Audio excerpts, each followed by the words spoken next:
Расте бројот на респираторни инфекции кај најмладите. Доминираат вирусните респираторни инфекции, најзасегнати се децата од претшколската возраст и доенчињата. Во текот на едно деноноќие на Универзитетската клиника за респираторни заболувања кај децата во Козле има и до 150 прегледи. Во моментов нема ниту едно слободно место за хоспитализација. Сите капацитети се исполнети.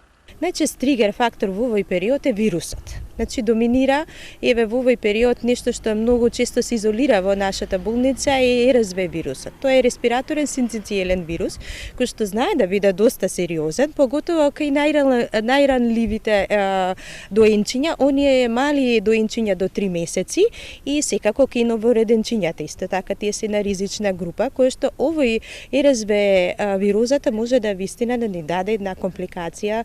Таа компликација да се манифестира со тешко дишење, со глад на воздух, со хипоксија. Доенчињата многу брзо дехидрираат и затоа се бара болнички престој, затоа што кога ќе бидат зафатени и горните и долните дишни патишта, тие одбиваат и да цисаат.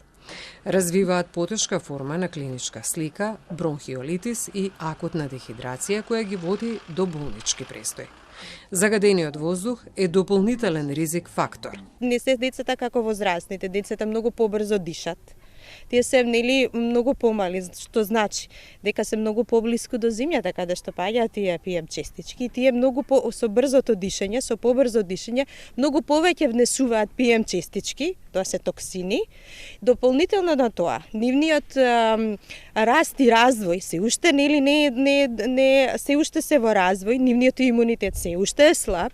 Сите тие токсини кои што ги примаат од воздухот, нивниот организам бидејќи е незрел, немаат имунолошки развиен систем, тие токсини не можат да се метаболираат, не може да се детоксицираат или тој метаболен пат е многу подолг отколку кај возрастните и на тој начин детето е многу подолго подложно на тие токсини во неговиот организам кои што може да донесат до последици. Исто така и нервниот систем е тука засегнат.